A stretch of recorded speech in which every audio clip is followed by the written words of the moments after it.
Right, good morning guys, it's Clint again, Sharp Solutions, carpet and upholstery cleaning, supply, install and repair.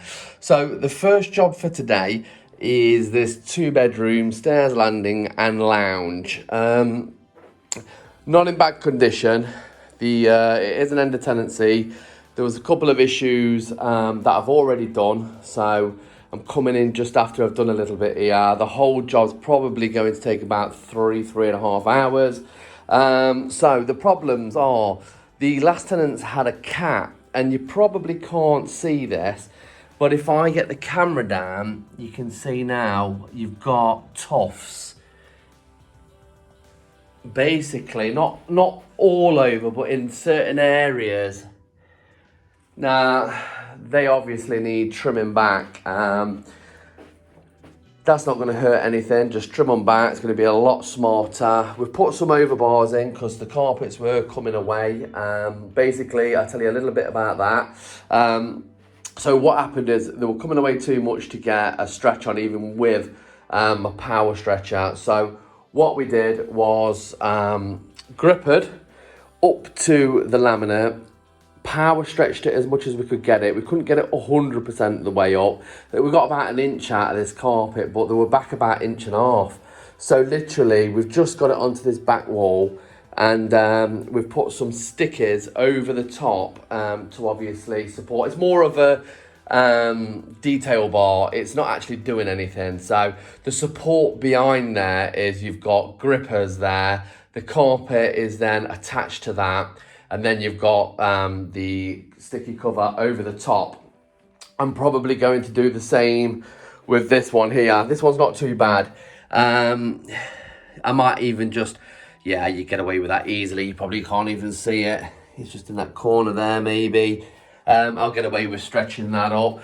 Believe it or not, these carpets have been stretched previously very, very well. So there's not a lot of giving up, as I was hoping there was. I mean, I was really pulling it out of the carpet at getting 1 inch. So you can see it's come away very slightly. We just need to tidy up down here. Got some loose ends and things. Stain wise, not too bad at all. We've got this purple staining down here.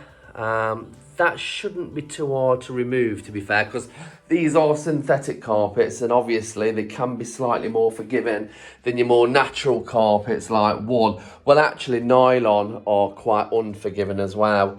So we have vacked already. There's a little bit of footage that we'll throw in there for you. A couple of stains on the stairs, nothing serious. Again, the same up here. We've gone ahead and put 2 bars, stretched it up, put the gripper there to support the carpet to make sure it's never going to come away again. Then we've just put like a bar on top, which is a self-adhesive, just to make it look a lot nicer. This room, not bad at all. Again, it's just due a clean, that's all it is. And this room here, not oversized.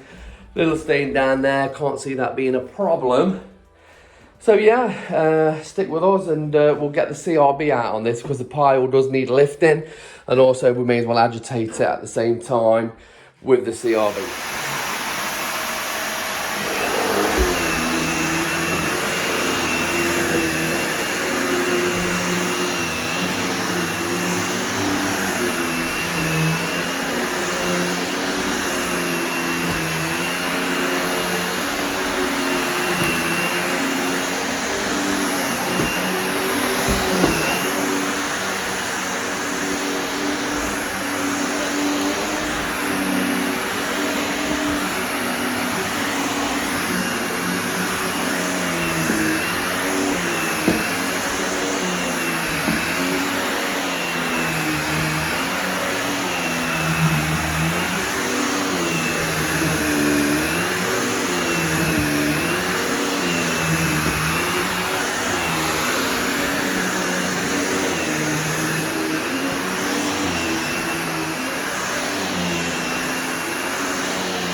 I'm not cleaning the entrance matting here, this rib matting, but I am going to vac it. That's just because I think, you know, going that little bit extra, where it's not really taking much extra time at all, kind of says a lot to the customer. If I was to clean these carpets and then miss out vacuuming that doormat in there, it just, I don't think it looks very good because it can tread straight in. So for literally a couple of minutes work, I am going to vac that too. Right then guys, here's the mix. So we've got Blaze, which is a solvent-based pre-spray by Wilder Cleaning here. Then we've got a antibacterializer in there, as well as a good glug of 9% hydrogen peroxide. So that's all fine for these synthetic carpets. Now let's fill the bucket up and get pre-sprayed. We'll be using the Works sprayer today. So anyone out there that's looking for a good sprayer to put down your carpet spray, the Works is excellent, to be fair. As a self-contained unit, obviously cordless, you can get, well, it comes with a long lance. I put a short lance on because I find it basically spreads out the fan better. You get less on the carpet. I know that sounds a bit silly, but sometimes you don't want a lot of product on the carpet. You want enough to coat the fibres, kind of thing. So from more of a distance, it kind of, by the time it hits the carpet, it's misted it slightly. It's gone quite dark actually. Let's put some lights on. Okay. Right then, so yeah. Hey, you can see it a bit better now. So can you also see that, obviously underneath there, it's probably never been walked on. 9 times out of 10 a sofa goes there, looking at the style of this room. So this is not going to look like that, and that's one of the first things that I look upon when inspecting a job.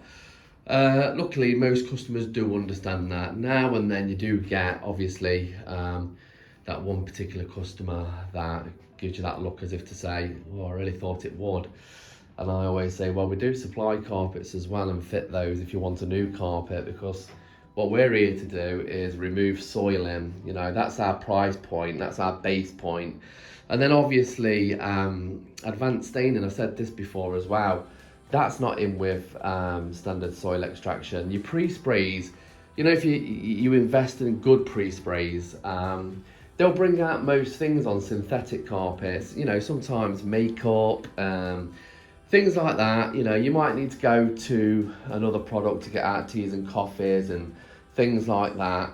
But still, you know, it's just a case of spotting, you know. And as you do, and if you don't, a spot is something that's removable and a stain is something that is not. So the only time it will really be a stain is when you can't get it out. So a lot of people throw the word around stain, and I think I do myself sometimes, but to be fair, it's more of a spot because a spot's removable. Anyway, we're going to get this pre-spray down, and then we're going to give this a real good agitation. And I'll tell you why. When we was vacuuming, when you've got carpet that's really trodden down in areas, sometimes even the best vacs can fight against it, so you have to go a different with a different pile direction of the carpet. And I like to go north, south, east and west. Now when I get the CRB on this, I will be able to do that, and it's going to stand that pile right back up. It will look a lot different in a few minutes time once we've pre-sprayed. So stay with me.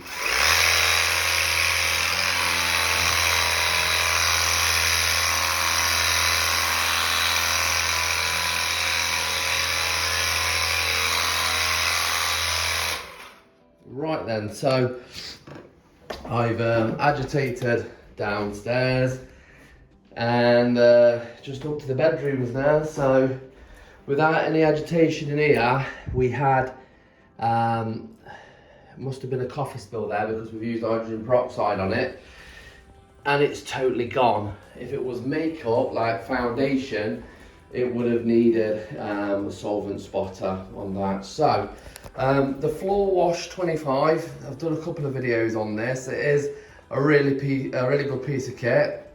I just wanted to touch on one thing for those people that might be thinking about getting A good CRB, but don't want to spend, you know, sometimes £3,500. I mean, these are under £1,000. I think they're about £850 now, and they're worth every penny, to be fair. One thing I just wanted to touch on, when I'm doing carpets, I take out the reservoir tank. The reason it sits here at the back, sits there, you can see what's coming out these carpets. What I will do though is at the end, the reason I take out the tank is because I don't want to collect my pre-spray. I want to agitate my pre-spray in, and then I want to leave it there because I'm using HWE today, so I want to extract it through that method. If I was doing dry cleaning or very low moisture, I'd have the tank in there, because if I've got sponges that I've put down, they'll collect them into the tank. So like a renovator tray, you know, on a CRB, it's the same thing. It will kick it into the tank. Now, it really is a good piece of kit for that. All I'll do is chuck the tank back on at the end, give it a quick pass over, and what it will do is it will clean that mess in there, chuck it all into the tank for me, and then I can obviously get rid of that and wash it out. So it's really nice and simple. Right, so like I say, we'll get straight onto this. I actually used this on a large commercial job last week, and I put the black brushes in, which are for parcels, and it made very light, easy work. Really good machine. There's a bit of rust down there. You just see that there? Now that's from a normal solvent free spray. So you can see the reason it's rusted is because it's moved like that. Stains don't move, spots do. But we'll give it all direction. Right then, so like I said, I do now need to just give it a clean up, because I don't like keeping it dirty. I always like to clean it going into another customer's house. So back in with that. Actually, since I put the other brushes on, it's been making a bit of a noise. I think I've got one in the wrong way. I'll have to have a look at it. Oh, it's fine now. So yeah, you see that? It just picked that back up. We'll pick this up here, and it'll just chuck it straight into that tank. That's what it does, just flips it round onto that plastic cylinder. All the fluid goes in the tank, and all the fibres clog up just at the top, and I'll show you that in a moment. But it will clean the majority of the inside of that wheel. I always like to try and keep the tools in good condition when you've paid hundreds of pounds for them, and sometimes thousands. So this will have a wipe in a second. So back up, and then let's just unplug it so we can pop it back down like that.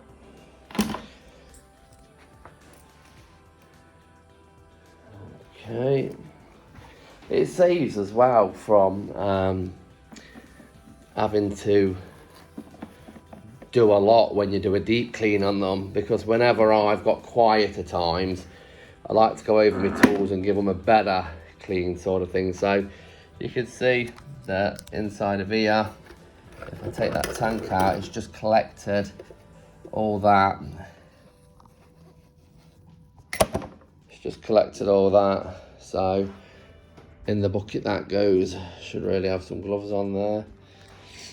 Okay, so just give your bar a clean off. Doesn't really matter that I'm doing it here, because in a minute it's going to be hot water extracted and it will be left super clean. All right then, good people, I'm ready for extraction. Machine's on the van. I'm on the drive, so I'm only using 50 foot of hose. I'll get away with it. This has been obviously all agitated. So up we go.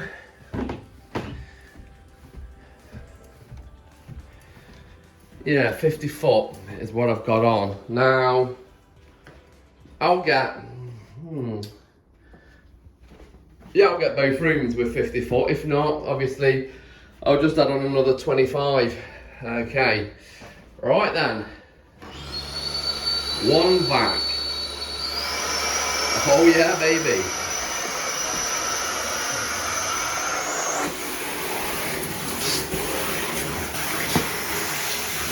PSI is set at 250.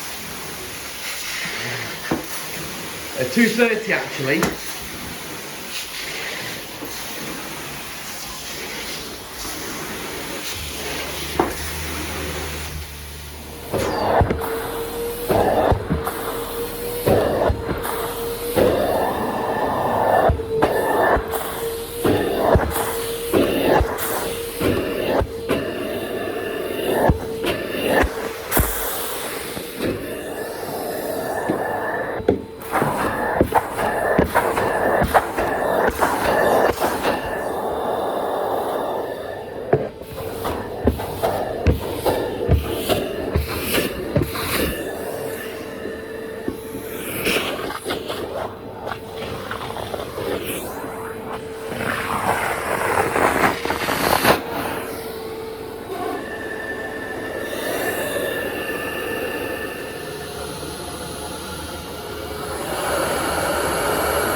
Right then guys, that's us done.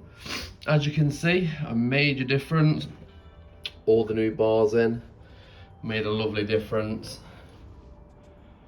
Yeah, it's definitely come up nice. I'm going to leave the 1 marks in as a request from the customer, because this is an under tenancy and they want the new tenants to see that it's been cleaned. It's synthetic and they're not going to set. It is okay, they'll vac straight out, but the stairs have come up really nice. To be fair, it's just about dry. It's come up really nice. All the stains out of this room came straight out.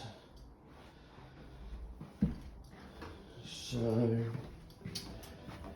I mean, personally, I'd like to groom it out, but it is what it is. If the customer requests it, the customer gets it.